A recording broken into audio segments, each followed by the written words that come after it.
Hello and welcome to the Tarkus Zone. Thank you for joining me. Today we're playing Fractured Veil and I'm going to show you how you make your smelter. It requires 3 ingredients. Well, if I hit tab and go to crafting, those 3 ingredients are wood, 200 wood, 100 scrap metal, and 30 of the twine. Now I've got plenty of the twine. You're going to find that easy enough. You even can make, you can make twine by finding the little cloth things, these fiber, by just running around and foraging. You'll get the fiber. You can make that into the twine. You get the wood by cutting the trees down, obviously. And then it's the scrap metal that you probably are scratching your head. Where do I get that? Well, Tarkus is going to tell you how to get that easy mode. So we're going to move down to this road. Just try to find a major road in the game. It seems to be the easiest way of doing this. I'm like in between 2 road segments, but right before the PvP zone. I built here. I actually was hoping to build farther north, right on the zone, up by the cliffs more, about 2 or 3 squares. Well, I'll show you. I was hoping or thinking of moving my base to J8 or K8, or even J7. I was actually thinking of tearing down what I've got and move more remotely. That's probably not going to be the best choice right now, and I'm going to explain why in a minute. But let's first get this, let's get this scrap metal. Scrap metal! You would think that, like in the front, if you had your pickaxe, you could pickaxe a... Oh, I just went into the safe area. You can't attack well in the safe area, so I just got to go. I got to go south here. Actually, go around this fencing here. I think the modelers, the people who built the models for the game and put this kind of fluff in, I think they did a good job. A lot of times, the development team has a couple people that do that. So like they do terrain and they do all the buildings and whatnot. So this is what you're looking for here. This is mother's milk for getting the scrap metal. My suggestion to you is just use the frying pan. It's simple enough. So just click on these items that are sitting in the road. I imagine if you see any of these items in any of the towns, there you go, scrap metal.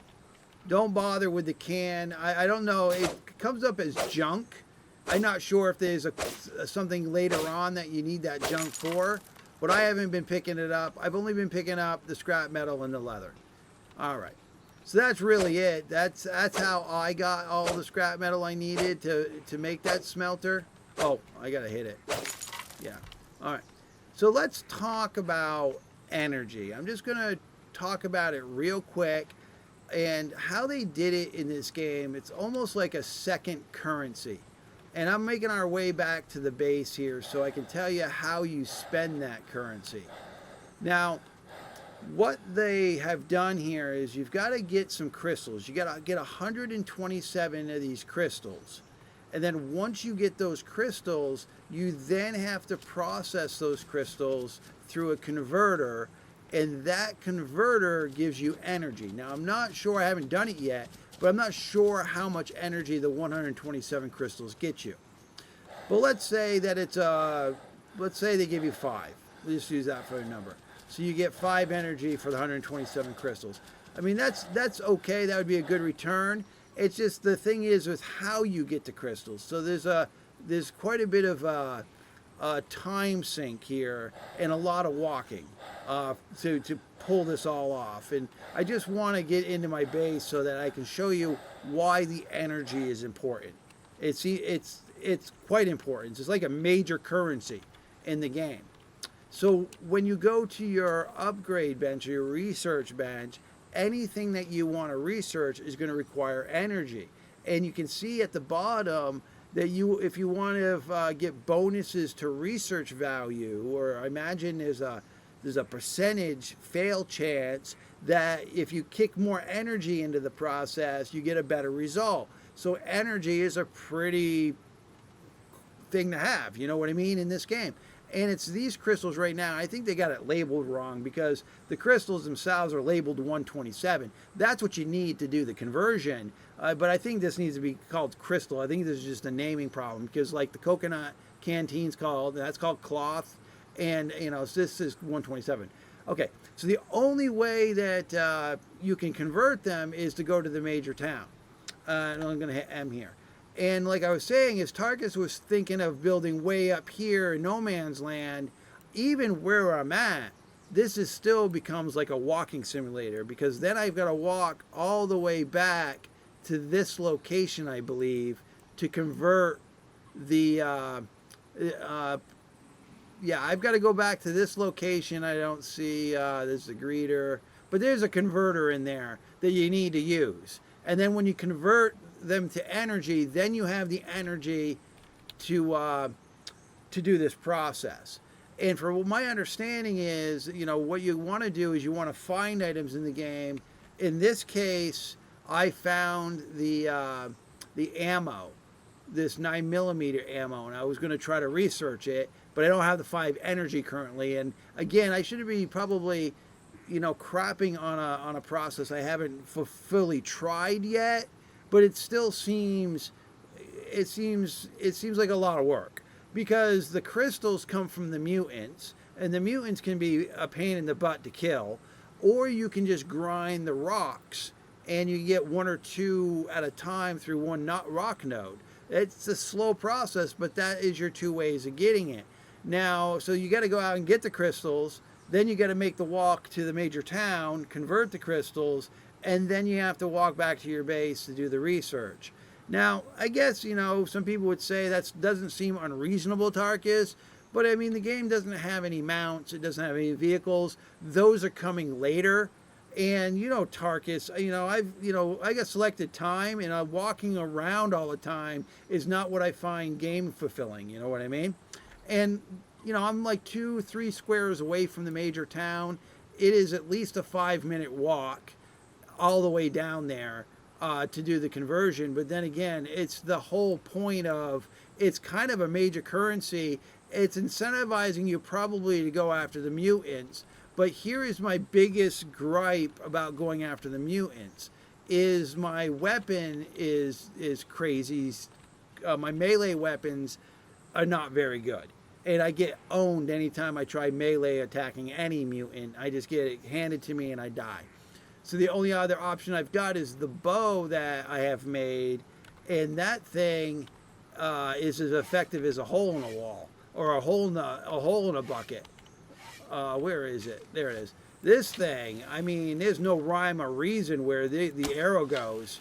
So it's like you're having to, it's just this, you're having to, and it doesn't always go up like this, because if you try to rapid fire, and you're gonna want to. I mean, it just seems, and maybe they made it this way where you got to get better at it, but it just did not feel comfortable for me to go after the mutants. It just seems, I mean, if you were a god looking down at me, they'd be like, who is that idiot running that bow? I mean, because that's what I must look like. I must look like a fool. And yeah, I get the job done, but it just doesn't feel smooth. It doesn't feel, I guess the word I'm looking for, it doesn't feel fun.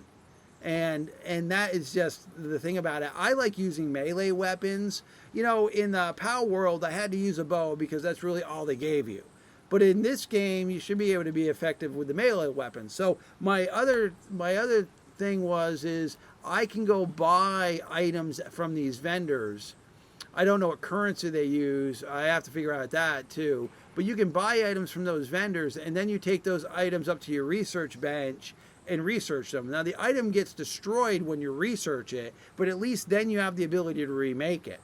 So I think maybe that's what I need to go to. It's just that I haven't gone back to the town since I left the town, because I didn't think I would ever have to go back to the town.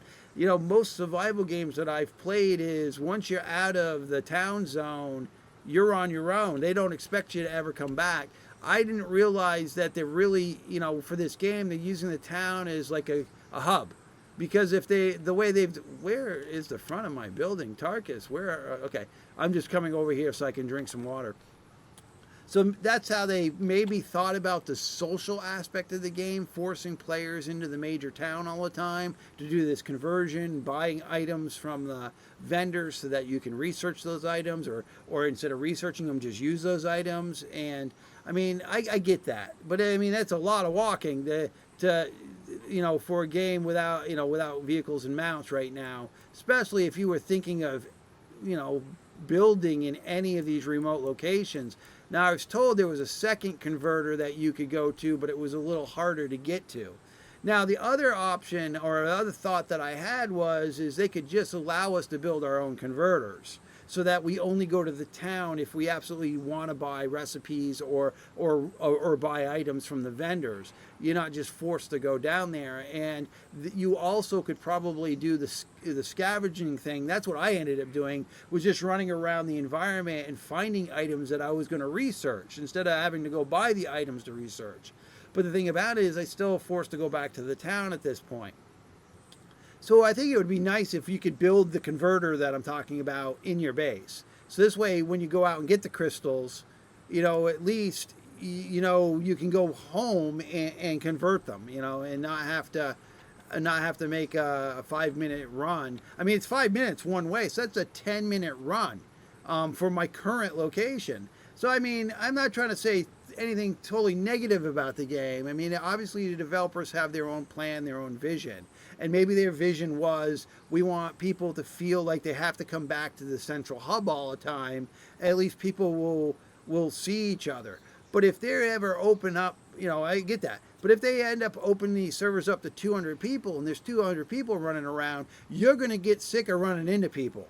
And running into a major town could even be more problematic for you for lag and other concerns at that point.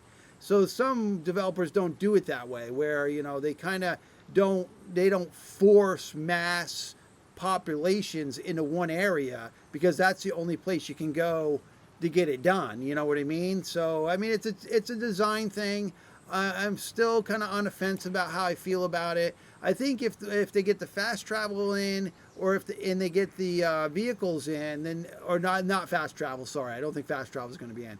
But the vehicles in, or some sort of easier travel, like a mount or something, or whatnot, to make it easier to make that trip, that would be good. Or put the converter in our bases, that would be even better. All right, well, thank you for joining me, and this has been the Tarkus Zone.